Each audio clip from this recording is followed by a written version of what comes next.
E ainda sobre esse importante encontro da diplomacia mundial, a gente conversa agora com o cientista político Leonardo Paz Neves. Queria dar boa tarde para o senhor, agradecer por ter aceitado o nosso convite de participar dessa conversa aqui no Hora News. Boa tarde, Renata. É sempre um prazer estar aqui com vocês. Bom, a gente está vendo um dos principais encontros da diplomacia mundial acontecendo aqui no Brasil, justamente no momento em que a gente está no auge aí de uma crise diplomática entre Brasil e Israel. De que forma que esse assunto, essa crise que a gente está vivendo, ele pode se desenrolar aí nos encontros de hoje e de amanhã? Eu acho que a minha expectativa é que não se desenrolem. Eu acho que esse não é um tema para ser levado. O tema da crise entre o Brasil e Israel não é para ser levado para essa reunião. Essa reunião é a primeira reunião preparatória que vai organizar a agenda e começar a determinar quais são os acordos que vão ser feitos, que podem vir a ser feitos em novembro. A gente sabe muito bem que nas reuniões os presidentes se encontram, já tudo foi organizado e discutido ao longo do ano, então não é em novembro que se decide tudo. Eu imagino que esse evento, esse assunto, melhor dizendo, ele só vai surgir nas coletivas individuais de determinados, enfim, líderes de delegação, na medida que a imprensa perguntar para eles, porque esse evento ele não ressonou tão forte assim lá fora quanto está ressonando aqui no Brasil e em Israel. Qual que é a importância do Brasil presidir esse encontro e o que isso pode trazer de decisivo em termos socioeconômicos para o Brasil e para o mundo? É importante para o Brasil estar à frente desse tipo de reunião, e não só dessa, mas de outros fóruns multilaterais, outras reuniões, agrupamentos de países que estão tentando decidir quais são os caminhos do mundo, porque na medida que ele, é parte disso, é protagonista, e quando ele consegue sediar, ele consegue colocar os seus interesses, ele consegue colocar a sua visão de mundo na pauta. Se o Brasil, por exemplo, é um país que advoga um regime de mudança climática mais forte para tentar evitar maiores consequências, ele consegue colocar isso na pauta e dar mais ênfase para o assunto. Se ele acha que tem que ser tomada uma medida dentro da ONU para poder lidar com conflitos internacionais, ele traz isso para a mesa. Toda vez que um país ele é sede de um evento desse, ele é como se fosse o presidente daquela sessão que determina a agenda e determina o passo da negociação. Leonardo, a luta contra a fome, contra a pobreza, que é uma das principais bandeiras do presidente Lula, também está entre os temas principais desse encontro. De que forma que ele deve ser abordado hoje, amanhã e ao longo dos demais encontros até novembro? Eu imagino que entre hoje e amanhã a gente vai conseguir só tentar organizar um pouco a agenda e o direcionamento das negociações. Sem dúvida, ao longo dos próximos meses, novas reuniões serão feitas em que esse assunto certamente vai voltar.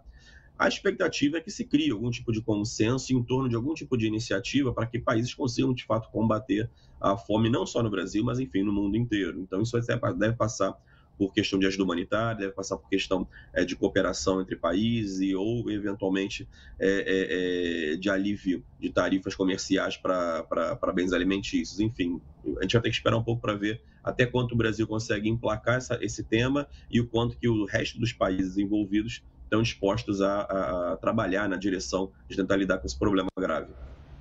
E assuntos mais polêmicos envolvendo a Rússia, por exemplo, como a guerra contra a Ucrânia, a morte de Alexei Navalny, esse tipo de pauta também é discutida num encontro como esse, Leonardo? Durante o evento em si, em termos de sair uma menção sobre esse assunto na resolução final do G20, a probabilidade, na minha opinião, é muito baixa. Inclusive porque você tem a Rússia presente no G20, obviamente a Rússia vetaria qualquer tipo de menção negativa em relação à própria Rússia nesse evento. Então, se eventualmente surgir um debate, vai ser a portas fechadas, vai ser alguma coisa entre eles, e a probabilidade que algum país tente incluir algum tema desse sentido dentro da versão final da declaração, mas me parece que a probabilidade desse assunto ser mencionado é muito baixa, porque tem vozes que vão tentar evitar, especialmente da Rússia, que vão tentar evitar esse debate prospere. Queria saber qual que é a avaliação que o senhor faz do discurso de abertura do ministro das Relações Exteriores do Brasil, Mauro Vieira. Durante o discurso, ele chegou a criticar o Conselho de Segurança da ONU pela postura em relação às tensões que têm acontecido em conflitos ao redor do mundo. Qual que é a avaliação que o senhor faz desse discurso inicial? Um discurso equilibrado, no sentido de que ele está alinhado muito bem com as tradições da diplomacia brasileira, de advogar multilateralismo, de tentar reequilibrar as forças hoje do mundo, de maneira que tenha mais espaço para países em emergentes, em regiões como a América Latina e África, que, enfim, não tem espaço nos principais fóruns, como especialmente no Conselho de Segurança. A reforma do Conselho de Segurança é uma demanda muito antiga do Brasil já, não é nova, e num ambiente onde você tem um conjunto de conflitos muito grande, e alguns desses conflitos mais famosos, ou pelo menos que mais ganham a atenção da mídia, como a guerra de Gaza e como a guerra da Ucrânia, você não consegue no Conselho de Segurança dar qualquer tipo de encaminhamento para esse tipo de conflito, seja por cessar-fogo, seja por uma negociação de paz. Isso dá força para o argumento do Brasil de que o Conselho tem que ser reformado, porque o Conselho, como está hoje, ele não consegue entregar a paz no mundo. E o que a gente pode esperar da postura do Brasil como chefe, como presidindo aí o G20 ao longo do ano?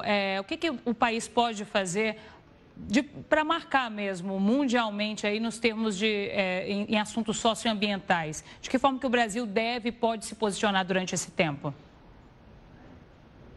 O Brasil deveria se posicionar enquanto presidente de uma sessão dessa, primeiro, criando espaço para que exista debate dentro da pauta e da agenda que o Brasil vai tentar colocar, e atuando como um grande facilitador entre as vozes mais dissonantes, aqueles que estão mais contrários em relação a esse tema, tentando trazê-los à mesa, que negociem, consigam chegar a algum tipo de solução ou algum tipo de iniciativa em conjunto e que advoguem essa iniciativa.